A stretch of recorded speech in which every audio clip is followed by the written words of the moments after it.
Según Génesis 47, 12, 27, durante la sequía en Egipto, José almacenó y preservó el alimento. Para subsistir, la gente tuvo que venderlo todo y, al fin, incluso a sí mismos. Ese es el precio de vencer. Así es en este tiempo del fin, donde conseguir el alimento para entrar al reino y conquistar nuestra tierra, que es Cristo, formado en nosotros, nos costará renunciar a todo, incluso a nuestra propia vida. Pero a cambio de nuestro todo, tendremos su todo y reinaremos con él. Con ustedes, José.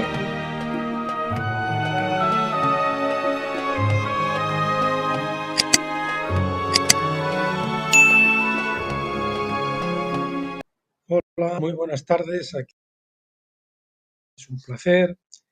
Hoy es día 11 de junio del 2025 y en España ahora son las 5:56. Me lo apunto a dar las 6 de la tarde ya casi. Bueno, como siempre, anunciarles el vídeo que grabaremos Dios mediante para el viernes, que será del libro La leche de la palabra. Es especial para nuevos creyentes, pero les repito que es la leche de la palabra, pero vista bajo la luz de la Shekinah de Tabernáculos, no bajo la luz de la menorá de Pentecostés, con lo cual hay muchos conceptos que se aclaran y las cosas se ven pues de otra manera diferente, con más nitidez, con más claridad. Bueno, veremos la parte 3, que es el camino de santidad, la fe, la obediencia y el acuerdo. Vemos de fe en fe. Hay una fe de Pascua, hay una fe, obediencia en Pentecostés y hay un acuerdo en Tabernáculos que tiene que llegar a un acuerdo absoluto y total con la mente de Cristo, de tal manera que lleguemos a hablar solo sus palabras y hacer solo sus obras, como hacía el Señor. No hago sino lo que veo hacer al Padre. No digo sino lo que oigo decir al Padre. Eso es lo que se espera de los vencedores. Y para eso hay que crecer hasta la última etapa, como sabe. Bueno, será la parte 3 y la parte 4, que se titula Pentecostés y la obediencia. Eso es la parte también que veremos especialmente, porque vemos que es la parte más importante donde aprendemos la obediencia y donde la ley es grabada en nuestros corazones. Eso es lo que veremos para el siguiente día. Esto es de esas partes, ya saben que teníamos la primera parte de fe en fe, la terminaremos con esos dos que les he anunciado y después ya continuaríamos con la fase 2, que sería el arrepentimiento. Bueno, dicho esto, vamos con el, perdón, que lo que he hecho yo lo he minimizado. Es que tengo otro sistema, estoy probando OnlyOffice en vez del otro, y es otro sistema y aquí las pestañas están unidas. Así que nos vamos a esta otra pestaña, que es lo que nos toca para hoy. Seguimos con Deuteronomio, segunda ley del doctor Stephen Jones, discurso 4. Y hoy vamos a ver el capítulo 5, tratamiento de la pobreza. Solo veremos un capítulo porque son capítulos un poquito largos en esta ocasión. Bien, tratamiento de la pobreza, capítulo 5. Cuando Dios reveló su mente a Moisés en la ley, él mostró gran preocupación por los pobres de la tierra.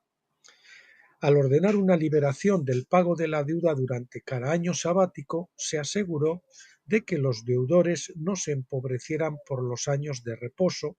Entonces Moisés continuó en Deuteronomio 15, 4 y 5 diciendo, vamos a ver, perdonen que esto tiene que estar en negrita. Dice, sin embargo, no habrá pobres entre vosotros, ya que el Señor seguramente te bendecirá en la tierra que el Señor tu Dios te da por heredad para poseerla, si solo escuchas atentamente la voz de Yahvé tu Dios. Las bendiciones siempre tienen condiciones. Acuérdense, las promesas son condicionales. Si escuchas atentamente es la voz de Dios, escuchar atentamente es escuchar y obedecer, para cuidar de poner por obra todos estos mandamientos que yo te ordeno hoy. Bien, aquí decía una liberación del pago de la deuda durante cada año sabático. Dice, se aseguró de que los deudores no se empobrecieran por los años de reposo. Si durante el año de reposo ellos tenían que seguir trabajando para otros, pues lógicamente ellos se empobrecían. Todos los programas sociales que instituyen los gobiernos modernos son intentos del hombre para erradicar la pobreza que resulta de las injusticias de las leyes de los hombres. Así que no es sorprendente encontrar que su solución, entre comillas, es aumentar la injusticia robando a los ricos para dar a los pobres. Esa es una buena definición de lo que es el socialismo y el comunismo, en realidad. Así que no es sorprendente encontrar que su solución, la solución de los gobiernos, es aumentar la injusticia robando a los ricos para dar a los pobres.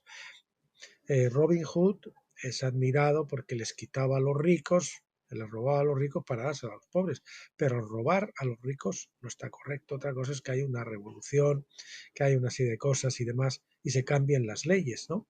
Pero robar no es nunca la solución del Señor. Ellos encuentran tales robos necesarios porque el país se niega a cumplir con las leyes de Dios.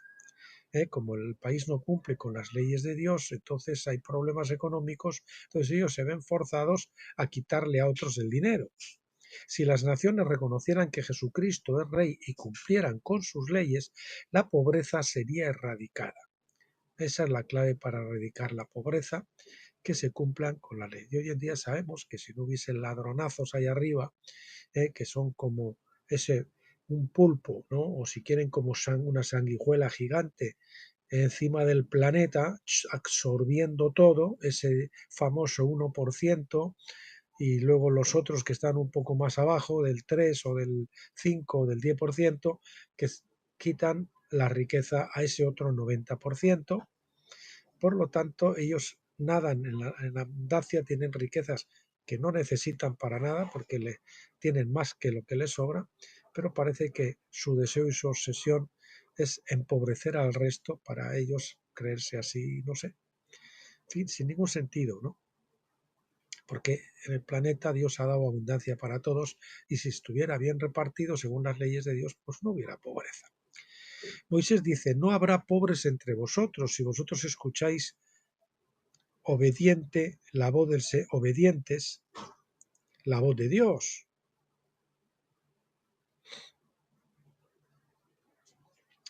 Dios estableció un sistema de bienestar en la ley para ayudar a los pobres. Dios estableció un sistema de bienestar en la ley para ayudar a los pobres, y Él lo hizo sin aumentar los impuestos a nadie, incluyendo a los ricos. El sistema tributario bíblico, diezmos, primicias, rebusco, etcétera, limita el derecho del gobierno de gravar más a las personas y, sin embargo, hace provisión hace provisión aparte para ayudar a los pobres. Cualquier otra obra de caridad se llama una ofrenda.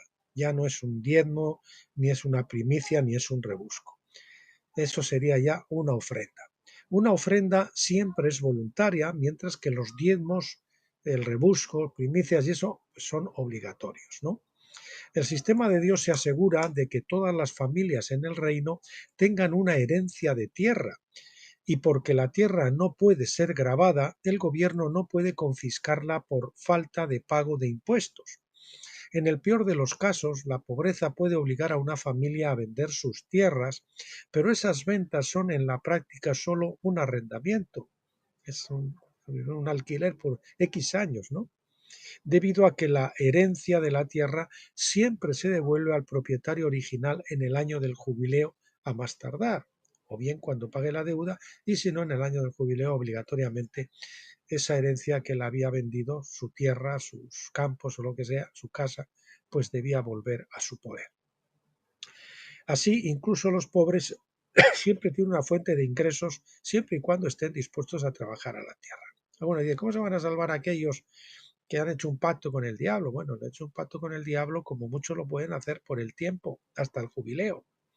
Yo me vendo al diablo, pero solo me voy a vender hasta el jubileo, porque llega un momento en que el diablo no te puede retener, porque Jesucristo ha muerto en la cruz por todos, y dice al diablo, no, yo soy pariente redentor, y por lo tanto tú no me puedes negar que yo rescate a esta persona. Así que ahí está.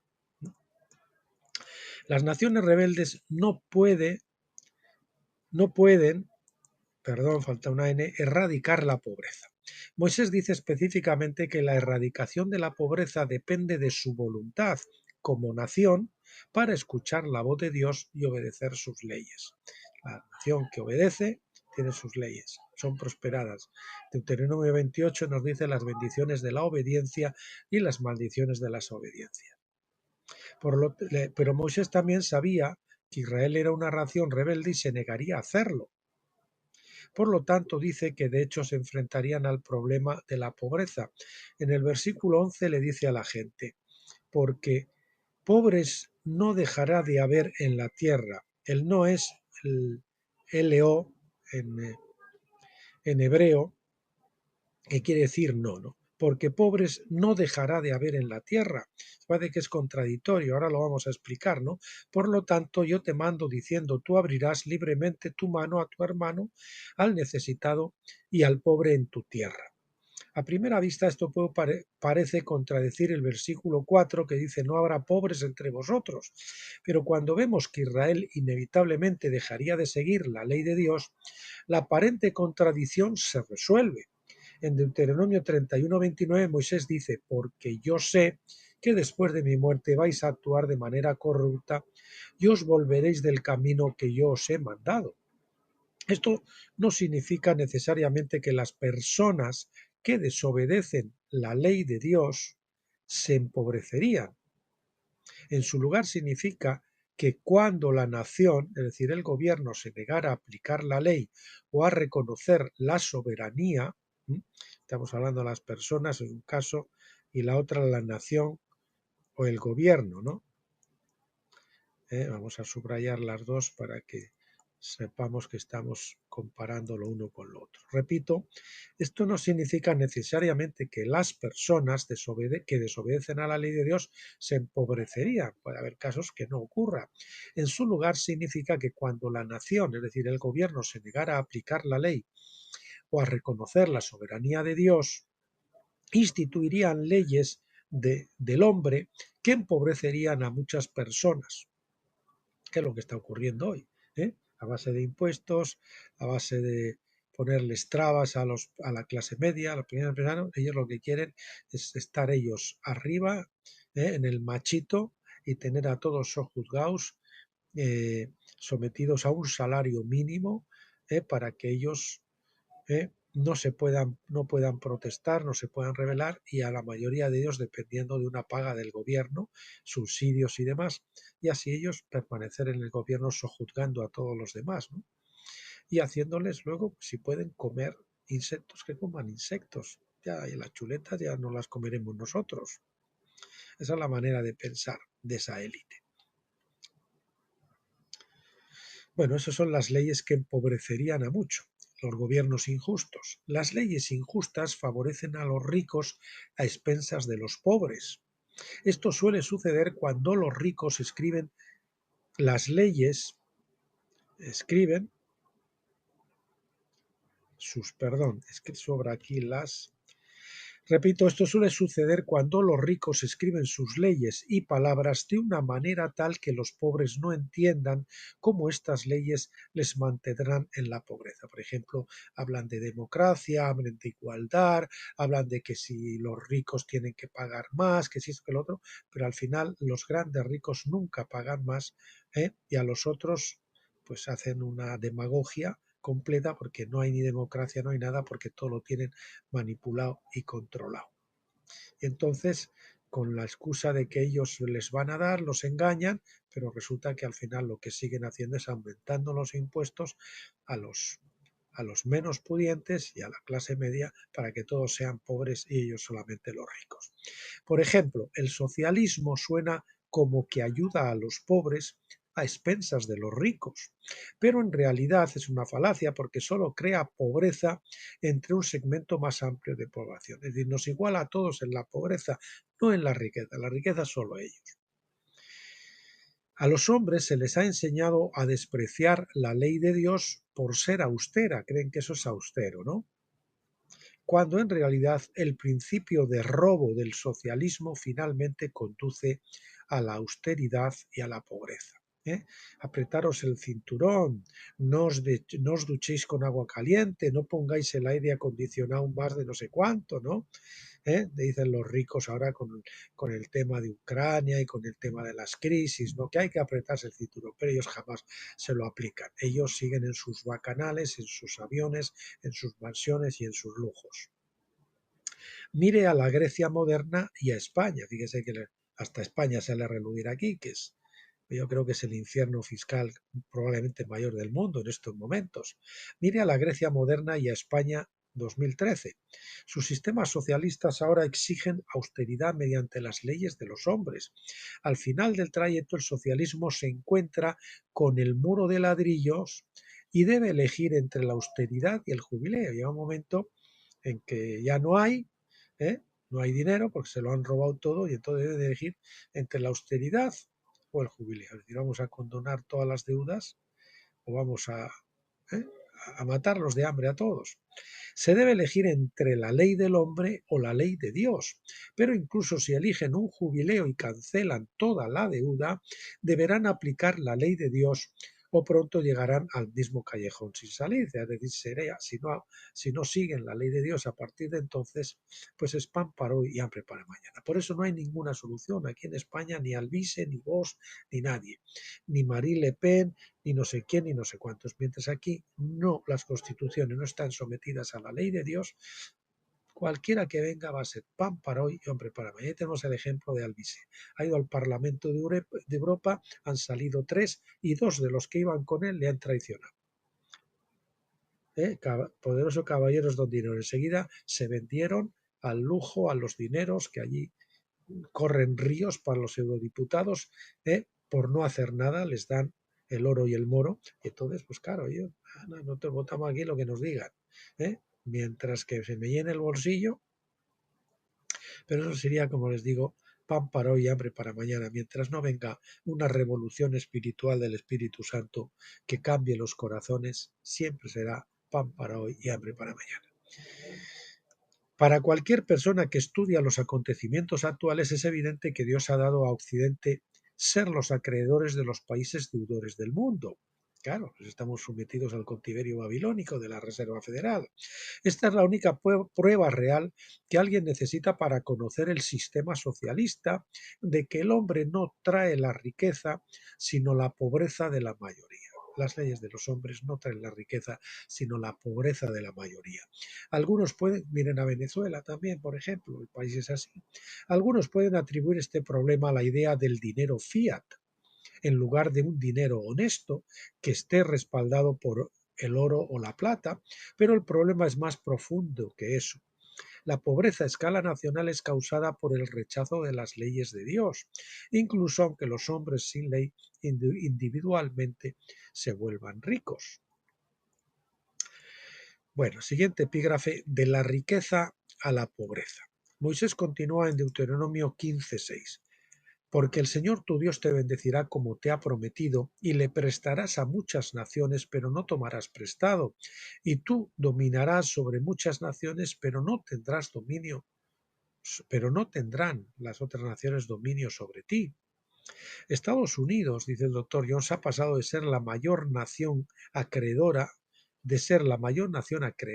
la que más le deben, a la mayor nación deudora en una sola generación, 40 años. Esta es una consecuencia natural de rechazar el gobierno y la ley de Jesucristo.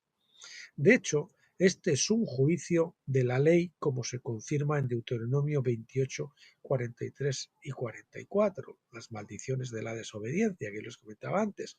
Dice el 43 y el 44, dice, el extranjero que está en medio de ti se elevará por encima de ti más y más alto, pero tú tendrás que bajar más y más.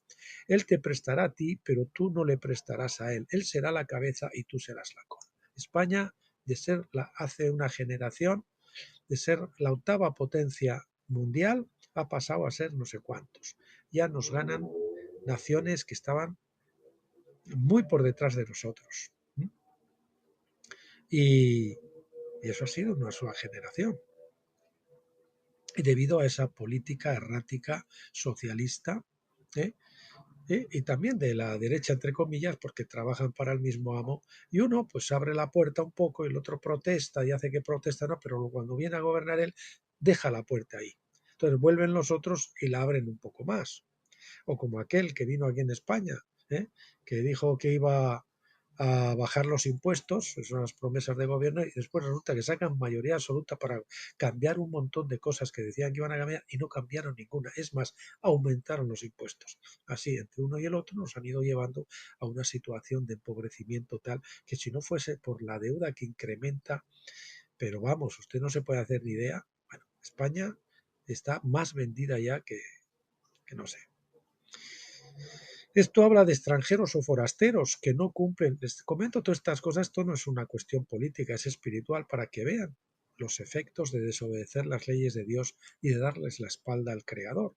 Es lo que está pasando en la Europa otrora cristiana, un desastre tremendo. Esta mañana el editorial de ayer del César Vidal hablaba de que, creo que fue el de hoy o el del otro día, el de ayer o anteayer, que decía que para el 2030 la religión mayoritaria en Reino Unido va a ser ya la religión musulmana, los musulmanes, el Islam, y que para el 2040 ya iban a tener iban a ser la mayoría de población y van a tener seguramente el gobierno y todas esas cosas. O sea que pasaríamos de ser una nación cristiana, supuestamente cristiana, pasaría de ser una nación cristiana regida por leyes cristianas a ser regidos por la ley Sharia, donde, por ejemplo, el voto de una mujer vale la mitad, la herencia de una mujer es la mitad que la del hombre, y así sucesivamente, por decirles algunas de las cosas. Esto habla de extranjeros o forasteros que no cumplen con las leyes de Dios, pero que se aprovechan de los ciudadanos del reino cuando el pueblo de una nación cristiana se niega, perdón, que estoy leyendo mal. Esto habla de extranjeros o forasteros que no cumplen con las leyes de Dios, pero que se aprovechan de los ciudadanos del reino. Cuando el pueblo de una nación cristiana se niega a cumplir con la ley, se desecha el primer mandamiento, que dice: no tendrás otros dioses delante de mí. Cuando el gobierno o la Agenda 2030 empiezan a ser nuestros dioses, pues vamos de mal en peor. Entonces permiten a extranjeros no cristianos que vengan y obtengan la ciudadanía sin declarar su lealtad a Jesucristo y su ley. Los extranjeros se convierten en votantes y cuando se incrementan derogan las leyes de Dios y establecen las leyes de los hombres. Esto está escrito ya, pues, igual hace casi 20 años, o 15 como mínimo. Estaba hablando ahí del 93 o desde 2013. Pues imagínense, pues lo estamos viendo cada día más en las noticias de una forma, claro, el que vea las noticias alternativas, porque el que ve las noticias manipuladas de los medios de desinformación masiva, pues no se entera de la fiesta. Esto es en parte lo que sucedió en Estados Unidos. Sentían pena por todos los extranjeros oprimidos y les permitieron emigrar a Estados Unidos como no creyentes. Al mismo tiempo, la Iglesia comenzó a desechar la ley de Dios como si fuera anticuada u opresiva. El resultado fue que permitimos que estos extranjeros establecieran el Banco de la Reserva Federal y quitaran a Jesucristo de su posición como creador y rey sobre el gobierno, como nuestra declaración de independencia había establecido. Pronto se convirtió en una nación secular y luego exportaba nuestros valores, entre comillas, a otras naciones por la coerción económica, por la fuerza económica. ¿Quieres un préstamo del Fondo Monetario Internacional o del Banco Mundial? Pues entonces tienes que aprobar el aborto y el matrimonio homosexual y la agenda. Si no, no hay dinero. Por el soborno de líderes clave a través de ayuda externa, eso está más que generalizado, o por la fuerza militar pura y simple. Está más que generalizado, le digo, del soborno, porque ya esos líderes y esos gobiernos no buscan los intereses de la nación, sino sus propios intereses, y así no les importa vender su patria y vender a sus conciudadanos con tal de ellos llenarse los bolsillos. Los resultados están siendo claramente visibles. Estamos en deuda con otras naciones y la pobreza ha aumentado en gran medida en la tierra. Cuando la necesidad se incrementó más allá de la capacidad de las organizaciones de caridad para mantener ese ritmo de empobrecimiento, entonces el gobierno se hizo cargo de la responsabilidad y autoridad para el bienestar hasta que también fue abrumado. Ha ido asumiendo competencias sociales, de tal forma que ahora la inmensa mayoría de la caridad la hace el gobierno, de caridad entre comillas, porque esa consta de tienes que pasar por el aro. La Iglesia debe ser la que enseñe las leyes de Dios a la gente para que entiendan la fuente del problema. Enormes porciones de la Iglesia tienen la fe sin obras, como dice Santiago 2:17. La Iglesia evangeliza personas para llevarlas. Decimos que evangeliza personas para llevarlas a un lugar de fe en Jesucristo, pero se quedan cortos de la enseñanza acerca de la obediencia de sus mandamientos. Por lo tanto, el problema de la iniquidad abunda en la iglesia de hoy, así como ocurrió en la iglesia en el desierto debajo de Moisés. Eso, la superfe, el movimiento de la superfe y de la superprosperidad y todo eso, pues enseñan a la gente que esto es muy fácil, aquí todo es bendiciones y demás, ¿no?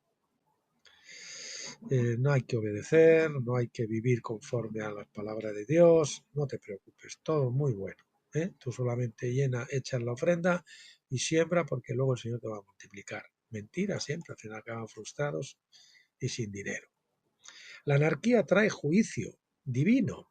Juicio trae pobreza y opresión hasta que el pueblo se arrepienta. Repito, la anarquía, es decir, vivir al margen de la palabra de Dios, de las leyes de Dios, trae el juicio divino. Trae el juicio divino. El juicio trae pobreza y opresión. Vamos a ponerlo así. El juicio trae pobreza y opresión hasta que el pueblo se arrepienta. Este patrón se repitió muchas veces en la escritura, en la historia de Israel, y poco ha cambiado desde entonces. Las personas todavía tienen un corazón de rebelión, todavía no entienden muchas de las leyes de Dios y por lo tanto rechazan la ley y la mente de Cristo. En su ignorancia recurren a las leyes de los hombres que sólo pueden traer consecuencias imprevistas, incluyendo tanta pobreza. Entonces los gobiernos incentivan la corrupción, incentivan el pecado, todo esto para que pues, la gente viviendo al pueblo de Dios se empobrezcan y puedan tenerlos sojuzgados. Prestar dinero a los pobres, siguiente epígrafe. Moisés continúa su discusión sobre la pobreza en el país en Deuteronomio 15 del 7 al 10. Dice así: si hay un hombre pobre contigo, uno de tus hermanos, en cualquiera de tus ciudades, en tu tierra que Yahvé tu Dios te da, no, no se endurezca, esto lo repasé ayer, créanlo o no, se endurezca tu corazón, ni cierres tu mano a tu hermano pobre, sino que abrirás libremente tu mano a él y deberás prestarle generosamente lo que baste en todo lo que falta. Todo este pasaje presupone que la necesidad es real y que el prestamista tiene los recursos suficientes para prestar al hermano pobre. ¿De acuerdo? Como dice la palabra de Dios, digas que Dios te bendiga cuando tienes contigo que dar para darle, ¿no? También supone que el prestatario no está simplemente tomando ventaja del prestamista, porque hay algunos que son muy caraduras, ¿verdad? A menudo es difícil de aplicar esta ley de la generosidad de una manera apropiada. En los últimos años el Señor, dice el doctor Jones, me ha colocado a ambos lados de este problema con el fin de adquirir la experiencia necesaria para hacer frente a los dos tipos de prestatarios y prestamistas. A mí también les puedo decir, a mí me pasa que incluso me está pasando con una persona notoria que cada poco tiempo me viene que le preste dinero, porque no llega, porque no sé qué, no sé cuánto. Bueno, yo le doy y me devuelve fielmente, tal, no sé cuál, cuando viene y taca. Pero así, y luego al de otro tiempo me vuelve y tal. Pero yo les hablo que por lo menos ya media docena de veces. Bueno, a todo el que te pida, dale, y al que quiera tomar de ti prestado, no se lo rehuses, dice la palabra, ¿no?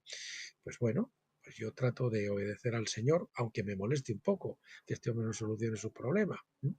Pero bueno, eso es así, y así nos prueba el Señor a ver si somos fieles y, y somos capaces de producir el fruto del Espíritu y obedecerle a Él.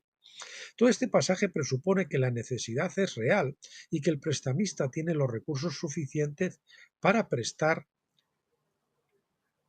al hermano pobre. También supone que el prestatario no está simplemente tomando ventaja del prestamista. Decíamos, a menudo es difícil de aplicar esta ley de generosidad de una manera apropiada. En los últimos años el Señor, esto lo estoy repitiendo, vaya tarde que llevo, me ha colocado a ambos lados de este problema con el fin de adquirir la experiencia necesaria para hacer frente a los distintos tipos de prestatarios y prestamistas. Moisés nos presenta esta ley para revelarnos la mente de Cristo en nuestras relaciones con los pobres. Se presenta en el contexto de la ley del año sabático, cuando los pagos de la deuda se retrasan por un año completo. No se anulan, se retrasan. Cada 7 años uno descansa y ese año no tiene que pagar, porque además es un año de reposo. Entonces, luego al año siguiente, al octavo, pues sí habría que reanudarse los pagos. Esto lo hemos visto en el capítulo anterior. Este principio de la generosidad es también aplicable en el año del jubileo, cuando todas las deudas son canceladas totalmente y completamente. Pero en la mayoría de los casos los prestamistas establecían un plan de pagos a largo plazo para que las deudas fueran pagadas antes del año jubilar. Lógicamente, ¿cuánto queda hasta el año jubilar? Tanto, pues esto que me debes me lo tienes que pagar en tanta cantidad anualmente, ¿verdad? Pero si al final no se habría podido pagar por lo que fuera, pues tenía que quedar cancelado. En el caso que nos ocupa, el foco está en el retraso en el pago de las deudas a corto plazo. Bien, siguiente epígrafe, apelando a la corte divina o el tribunal divino, como lo quieran llamar. Moisés recuerda a Israel el derecho de los hombres a recurrir ante el tribunal divino en los casos, en los casos en que, vamos a poner, aquí faltaría un que, en que los tribunales terrenales son incapaces o no están dispuestos a impartir justicia. Yo le aseguro que últimamente, con mi esposa oramos y acudimos al tribunal celestial para que el Señor juzgue lo que los jueces aquí son incapaces de juzgar porque están vendidos, ¿no? Por ejemplo, Tribunal Constitucional amnistiando a delincuentes, aplicándose los políticos a sí mismos la amnistía sobre sus robos, sobre sus delitos, sobre su prevaricación. Personas que se defienden porque entran a robar a su casa con una motosierra y él con una escopeta, buenamente un señor de 80 y pico de años, se defiende y resulta que mata a esa persona. Resulta que el que va a la cárcel es el viejo y encima tiene que indemnizar al padre, la víctima. Imagínense. O esta gente que es sacada de su casa porque se le meten los inmigrantes ilegales y les ocupan la ocupación, los ocupas, les ocupan la vivienda. Pues aquí en España cualquiera lo puede hacer y si a usted se lo ocupan, usted no los puede echar y ni siquiera les puede cortar la luz o el agua y todo eso, sino que encima usted está obligado obligado a seguir pagando porque eso es un delito de coacciones. Así estamos en España, créanselo. No se extrañe que España esté siendo arruinada, esté siendo esquilmada. No les extrañe que estén quitando olivos, más de 100.000 olivos, últimamente 100 y pico mil olivos, y también hasta 20.000 naranjos para poner placas solares, para que comamos aceite de placas solares y tomamos jugo de placas solares. ¿Qué les parece? Es lo que están haciendo, arruinando la agricultura, la ganadería, la pesca. Para luego, eso sí, poner fábricas de gusanos. La fábrica más grande del mundo va a estar aquí creo que es en Salamanca o en Zamora, de insectos, para que comamos harina de grillo, que es muy nutritiva al parecer. Bueno, ten cuidado, dice el versículo 9, no sea que haya un pensamiento perverso en tu corazón diciendo: el séptimo año, el año de la remisión está cerca, y tu ojo sea hostil hacia tu pobre hermano. Es decir, no, a mí queda poco para el jubileo, si le dejo ya, este no me lo va a pagar y tal, y no sé qué. Pues aquí el Señor le advierte. ¿eh? Ten cuidado, no sea que haya un pensamiento perverso en tu corazón diciendo: el séptimo año, el año de la remisión está cerca, pero en este caso es el séptimo, no estaba pensando en el jubileo, y tu ojo sea hostil hacia tu pobre hermano y no le des nada. Entonces él podrá clamar al Señor contra ti y será un pecado para ti. Con generosidad le darás y no te dolerá en el corazón cuando le des, ya que el Señor tu Dios te bendecirá por esto en todo tu trabajo y en todo lo que emprendas. Si tienes con qué darle, le tienes que dar. Tienes que tener fe de que el Señor te va a dar a ti. Porque si no, Él va a clamar al tribunal divino y entonces el Señor te lo va a contar como un pecado.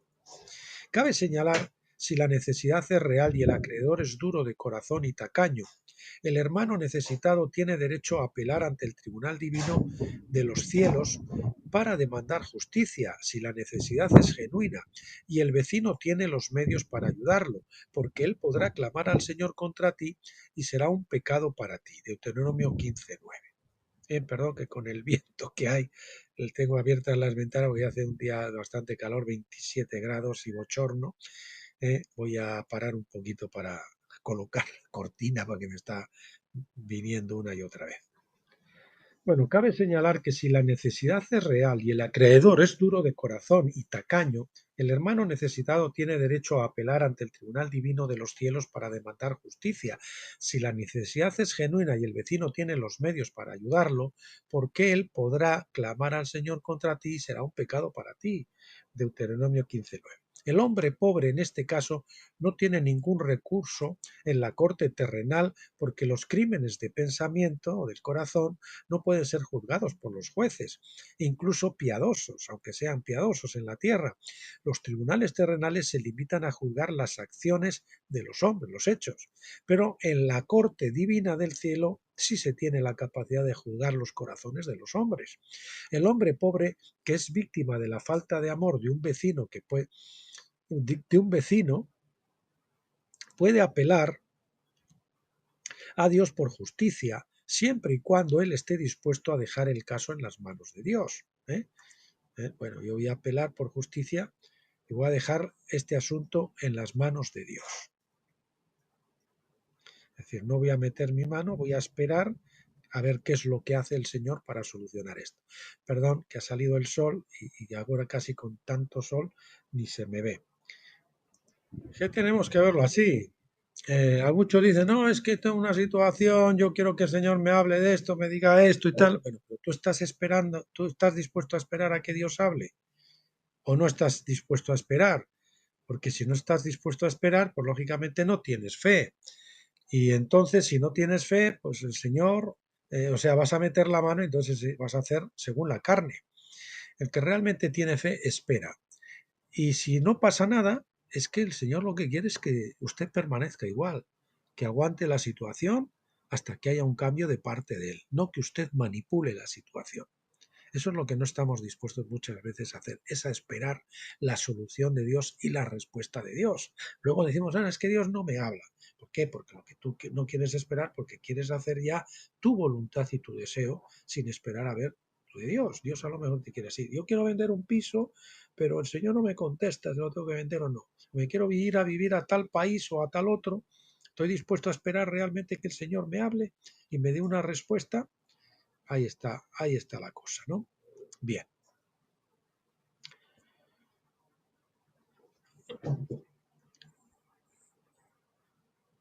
Bien, este pasaje revela que Dios mismo puede actuar como defensor de un hombre pobre y adjudicarse su caso cuando una injusticia se haya perpetrado contra él. Vemos el mismo derecho de apelación dado a los extranjeros, las viudas y los huérfanos. En Éxodo 22:24, en Éxodo 22:21 al 24. Perdón, hoy me sale todo torcido.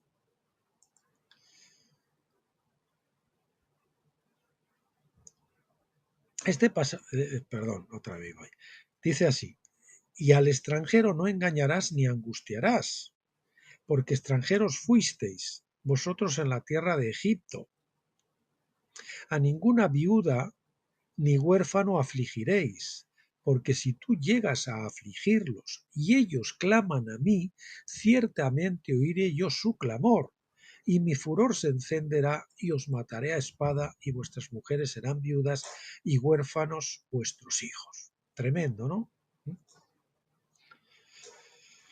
El gobierno de Dios se estableció en la relación familiar donde el padre o el hermano servían como el guardián de la familia, conocido en la ley como el vengador de la sangre, que es una mala traducción, porque la traducción correcta es el pariente redentor. El de la sangre habla más bien del linaje, no de que a uno le han matado y entonces ha habido un derramamiento de sangre. Se dice que es el pariente redentor, lo de pariente hace alusión a eso, al linaje, a la familiaridad, a la herencia, ¿no? Su responsabilidad era proteger de la injusticia a aquellos bajo su autoridad, y si se producía una injusticia, presentaba el caso ante los jueces, pero había muchos que no tenían tal guardián, tan pariente redentor, como las viudas y los huérfanos y los extranjeros, y hasta las bestias del campo, como nos dice Éxodo 23, como nos dice Éxodo 23:11, perdón, que esto también tiene un color diferente. Vamos a ver, color de la fuente, esto tiene muy pequeño, así. La ley de Dios coloca a todos ellos bajo su cobertura directa cuando no tienen cobertura entre los hombres. Por lo tanto, vemos en la ley la existencia de la corte o tribunal divino y la participación activa de Dios en los asuntos de los hombres. Este tribunal está a disposición de los pobres, a los que se les han negado préstamos sin una buena razón. Por esta ley también Moisés revela la mente de Cristo, que establece el derecho humano básico de apelación a orar ante el tribunal divino para provisión, para justicia y también para misericordia. La ley de derechos de las víctimas también hay que tenerla en cuenta, ya que cuando un hombre es tratado injustamente y no tiene manera de obtener justicia en un tribunal terrenal, se le da el derecho de perdonar o pedir justicia según su discernimiento y discreción. Moisés dice en Deuteronomio 15:11: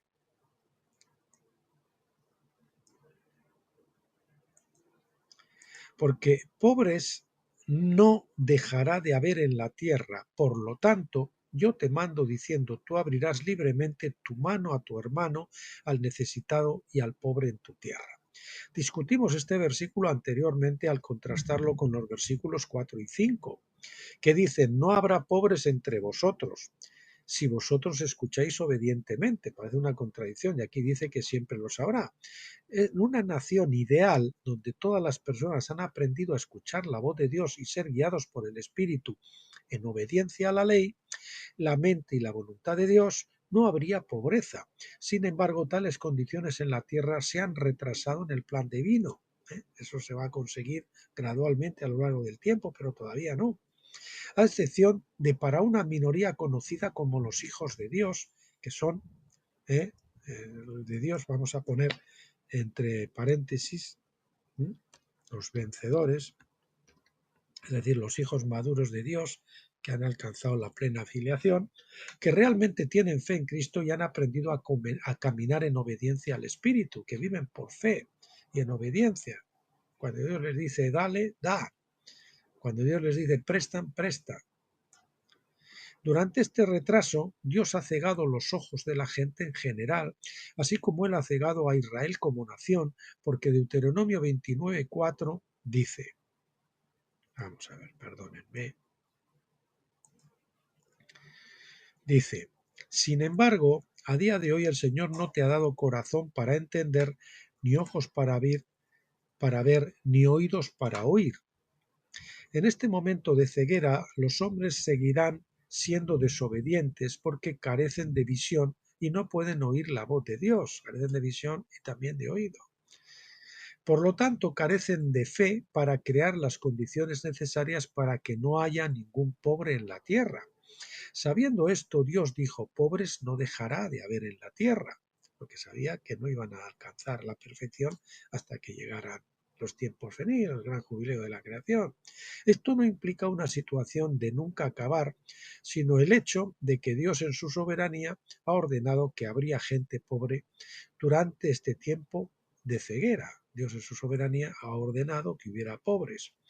Los pobres están entre los llamados a dar oportunidad a otros para mostrar bondad y manifestar el amor de Dios. Algunos se obsesionan, sobre todo cuando son neófitos, y decimos que hay que la obsesión con los pobres y con dar y con todo esto. Y Dios no nos dice que nos olvidemos de los pobres, pero esa no es la principal prioridad. Tenemos que pensar que a nosotros no somos responsables de la erradicación de la pobreza en el mundo. Eso es una responsabilidad de Dios a medida que la Iglesia crece en madurez. Bueno, a lo mejor también uno puede pensar bien, y eso me parece bien, ¿no? Yo no puedo arrogar la pobreza del mundo, pero puedo arreglar la pobreza de a lo mejor uno que tengo cerca, o ayudarle, o paliar su pobreza, ¿no? Eso sí que lo podemos hacer, pero no sea nuestra obsesión, porque nuestra primera obsesión debe ser obedecer al Señor. Bueno, obsesión debe ser algo de amor más que obsesivo, ¿no? Porque eso sería algo irregular, no sería bueno, ¿no? Estar obsesionados por nada, pero sí, eso sí que sería conveniente. Dice, pobre, me decía, esto no implica una situación de nunca acabar, sino el hecho de que Dios en su soberanía ha ordenado que habría gente pobre, ha ordenado que hubiera, perdón, no, que hubiera gente pobre durante este tiempo de ceguera.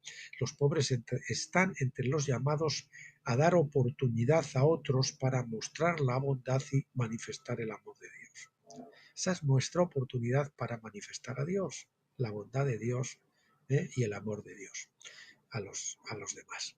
Los corazones de los hombres son así formados y probados de vez en cuando para que puedan aprender el fruto del Espíritu, dentro del cual está la bondad. Claro, como decíamos antes, uno tiene que discernir, pues que alguien te pide que le des cuando tú sabes que él tiene, pero lo suyo lo quiere guardar ¿eh? en su bolsillo por si acaso, ¿eh? Y pide que tú le prestes y le anticipes. Pues no es correcto, ¿no? Si tú sabes que él tiene, ¿no? Gasta tú lo tuyo primero. Y si realmente luego no tienes y tienes necesidad, pues entonces es lógico que puedas recurrir a mí. Pero mientras tanto, no guardes lo tuyo y te aproveches del otro. Los corazones de los hombres son así formados y probados de vez en cuando para que puedan aprender el fruto del Espíritu, dentro del cual está la bondad. Gálatas 5:22. La bondad es la raíz de la generosidad, y esta ley de la generosidad, según lo revelado a Moisés, es una de las leyes que los cristianos llenos del Espíritu siguen cuando manifiestan el fruto del Espíritu. Si bien los tribunales terrenales no pueden juzgar las cosas tales como si un hombre fue llevado por el Espíritu al prestar a un hombre pobre dinero en su necesidad, el tribunal divino de Dios ciertamente juzga tales asuntos. Él sí puede juzgar los corazones. Por lo tanto, la pobreza en la tierra sigue oprimiendo a los pobres, y la mayoría de la gente no sabe acerca de la corte de apelaciones divina. Los hijos de Dios, sin embargo, son guiados por el Espíritu y saben cuándo remitir el pecado y cuándo retener el pecado, cuándo dar a los pobres y cuándo no dar. Eso debería ser cuando alcanzamos la madurez y vivimos conforme a la plenitud del Evangelio. Bueno, pues hasta aquí lo que teníamos para hoy, queridos míos. La próxima vez que abordemos Deuteronomio veremos el capítulo 6, depende de su tamaño, no sé si quizás el 7, que habla de la liberación de los esclavos o de los siervos, si quieren. Siempre hablamos de esclavos, hablamos de esclavitud bíblica, que no es lo mismo que la esclavitud según los hombres. Y bueno, como les dije, para el viernes, Dios mediante, pues veremos ese capítulo que hemos dicho antes en la página 8. Vamos a ver en la página 8.